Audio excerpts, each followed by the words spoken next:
Assalamualaikum warahmatullahi wabarakatuh.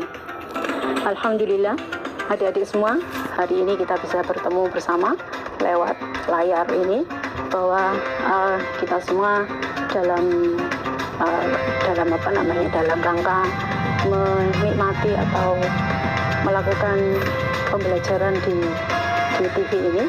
Maka hari ini saya akan berbicara tentang sejarah muncul dan berkembangnya pendidikan Islam di Indonesia. Sebelum saya masuk ke sesi, mari kita jingle bersama-sama, jinglenya Madrasah Hebat Bermartabat. Baik, silakan bersama-sama, Madrasah Hebat Bermartabat.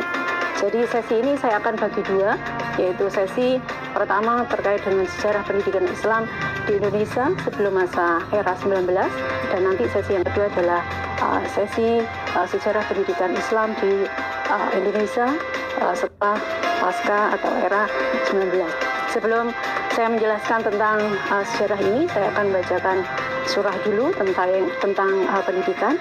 Jadi, a'udzubillahi minasyaitonirrajim. Bismillahirrahmanirrahim. Wa laqad atayna Luqmanal hikmata an yashkur lillah. Wa may yashkur fa innama yashkuru li nafsihi.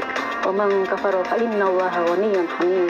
Shadaqallahul azim. Ayat ini sangat bermakna sekali dalam proses pendidikan, di mana ayat ini selanjutnya dijelaskan di surat-surat berikutnya, yaitu surat Luqman ayat 13 tentang jangan menyekutukan Allah. Surat berikutnya adalah di ayat 14 tentang berbakti kepada orang tua, kemudian berbuat baik kepada orang tua, setiap perbuatan akan mendapatkan balasan, mendirikan sholat, amar ma'ruf, nahi mungkar, dan sabar, dan selanjutnya adalah jangan sombong. Ini adalah ayat yang sangat menginspirasi untuk pendidikan dan tentunya untuk sejarah pendidikan kita. Baik adik-adik semua, mari kita mulai dengan masa kerajaan Islam. Jadi proses pendidikan saat masa kerajaan Islam. Jadi dimulai dari masa kepemimpinan di kerajaan Samudra Pasai. Tentunya Samudra Pasai ini adalah menjadi kerajaan Islam yang pertama, terutama pada Raja Al-Malikus Sholeh pada tahun 1297 sampai tahun 1326 Masehi. Beliau menjadi peletak dasar dari pendidikan yang pola-pola pendidikan yang kemudian ditiru pada abad berikutnya, yaitu yang pertama, materi pendidikan dan pengajaran agama bidang syariah ialah fikih mazhab Syafi'i. Kemudian yang kedua, sistem pendidikannya secara informal berupa majelis ta'lim dan halaqah. Dan ketiga, tokoh pemerintahannya merupakan sebagai tokoh agama. Dan yang keempat adalah biaya pendidikan agama bersumber dari negara. Kemudian inspirasi tersebut kemudian dilakukan oleh Kerajaan Demak, Kerajaan Islam Maluku, dan Kerajaan Islam di beberapa daerah yang lain. Kemudian masa penjajahan Belanda, adik-adik, ini perlu kita renungkan bersama bahwa Presiden Soekarno kita pernah menitipkan pesan, jangan sekali-kali meninggalkan atau melupakan sejarah. Maka sejarah pendidikan yang kelam itu adalah menurut saya pada masa Belanda, karena masa-masa inilah terjadi sebuah kesempitan dari perubahan atau dari perkembangan dari pendidikan itu, yaitu misalnya dengan peraturan pemerintah Belanda tentang Priesterradin, ya, yang menugaskan atau yang melakukan pengawasan terhadap pendidikan agama Islam. Kemudian pada klimaknya ada kebijakan terkait dengan ordonansi sekolah liar, dan terakhir adalah negara netral beragama. Ini menunjukkan bahwa sangat terbatasnya kita di dalam dunia pendidikan Islam, sangat terbatas wilayah gerak kita.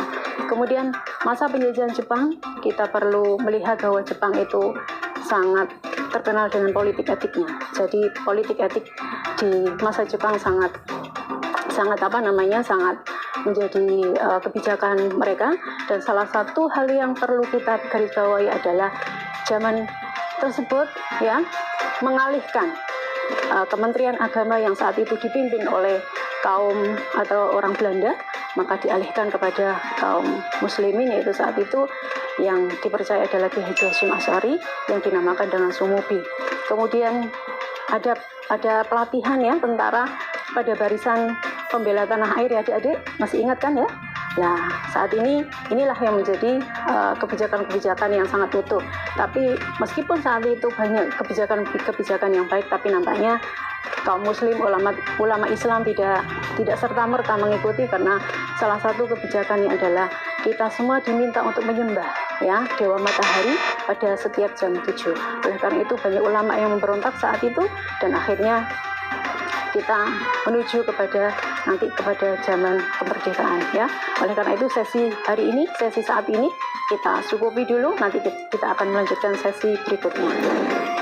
Wah, ternyata. Baik adik-adik, berjumpa lagi dengan saya di sesi 2. Sesi 2 ini saya akan berbicara tentang sejarah pendidikan Islam di masa Indonesia setelah era 19. Sebelum saya menyampaikan materi, saya akan membacakan satu hadis terlebih dahulu terkait dengan ilmu pengetahuan. Pentingnya ilmu pengetahuan. Bismillahirrahmanirrahim. Man aradad dunya fa'alaihi bil ilmi, wa man aradal akhirah fa'alaihi bil ilmi, wa man aradahuma fa'alaihi bil ilmi. Rawahul Bukhari Muslim. Jadi barang siapa yang menghendaki kebaikan di dunia, maka dengan ilmu. Barang siapa menghendaki akhirat, maka dengan ilmu. Dan barang siapa menghendaki keduanya, maka juga dengan ilmu. Luar biasa kan ya? Oke, siap ya adik-adik ya? Jadi menuju murid-murid dari Madrasah Hebat dan Bermartabat, tentunya juga kita harus berilmu.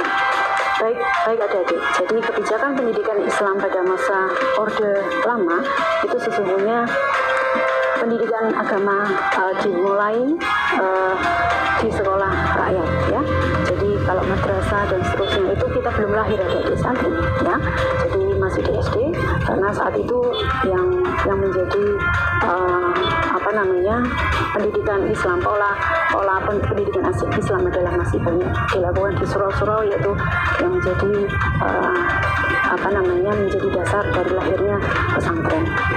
Jadi pendidikan agama diberikan sejak mulai kelas 4, kecuali di daerah-daerah yang memang daerah sangat kental dengan Islam ya, misalnya di Sumatera.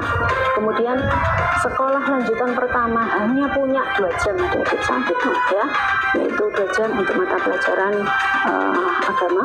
Kemudian pendidikan agama, guru agama saat itu ya langsung diangkat oleh Departemen Agama. Kemudian selanjutnya pada tahun 1952 ini peran Kiai Haji Imam Zahrasi saat itu dari Pondok Gontor Ponorogo, yaitu diminta oleh pemerintah Indonesia saat itu untuk mengatur dan menyempurnakan kurikulum. Lalu adik-adik, kita lanjut kepada masa Orde Baru. Jadi masa Orde Baru ini kebijakan tentang pendidikan Islam dimulai dari GBHN. Jadi melalui ditetapkan GBHN ditegaskan bahwa pendidikan agama menjadi mata pelajaran wajib ya di setiap sekolah negeri dan semua jenjang pendidikan. Artinya kalau di Orde Lama ya masih hanya kelas 4, maka di sini sudah harus diberlakukan mulai kelas 1. Kemudian ditetapkan juga pada pola umum pelita 4 ya, bidang agama dan kepercayaan terhadap Tuhan Yang Maha Esa. Dari situ penguatan secara konstitusional kemudian dilakukan oleh pemerintah Indonesia dengan banyak bermunculan sekolah ya dan organisasi-organisasi Islam. Sekolah yang pertama adalah sekolah yang beraliran politik, misalnya Taman Siswa. Kemudian sekolah yang kedua adalah bernuansa atau beraliran Islam, misalnya Muhammadiyah dan Nahdlatul Ulama. Kemudian berdiri juga organisasi-organisasi keagamaan yang di situ menjadi penggerak dari pendidikan itu sendiri. Misalnya Al-Jami'ah Al-Khairiyah, kemudian Muhammadiyah, Nahdlatul Ulama, kemudian Perserikatan Ulama dan Persatuan Islam atau disingkat Persis. Dan selanjutnya adalah di tahun berikutnya, di tahun 1975 mulai muncul integrasi ya pendidikan Islam ke satu sistem pendidikan nasional ya, yang merupakan surat keputusan bersama dari SKD 3 Menteri ya, yaitu Menteri Pendidikan dan Kebudayaan, Menteri Dalam Negeri dan Menteri Agama. Kemudian SKD tersebut akhirnya dilanjutkan sampai tahun 1984 semakin diperkuat dengan sekolah-sekolah umum tadi. Nah, sekolah-sekolah madrasah ini, mohon maaf ya, sekolah-sekolah madrasah harus bisa berdampingan dengan sekolah-sekolah umum. Kemudian saat ini barusan juga kita tahu bersama bahwa melalui Perpres 87 tahun 2017 ya, pada era sekarang muncul namanya pendidikan karakter. Dan salah satu pendidikan karakter itu adalah religius, jujur, toleran, disiplin sampai tanggung jawab, dan ini merupakan adalah tuntutan di pendidikan agama itu sendiri. Dan yang terakhir adalah Undang-Undang Nomor 18 tahun 2019 tentang pesantren. Sudah tahu udah ada undang-undangnya? Nah, ini adalah melindungi pesantren sebagai bagian dari lembaga informal di Indonesia. Demikian adik-adik ya, semoga apa yang sudah saya sampaikan bisa disarikan oleh adik-adik semua. Mengenang sejarah itu adalah menjadi penting, menjadi uswatun hasanah untuk kita, agar kita bisa menjadi insan, menjadi generasi yang luar biasa. Madrasah hebat, madrasah bermartabat. Terima kasih. Saya akhiri. Wassalamualaikum warahmatullahi wabarakatuh.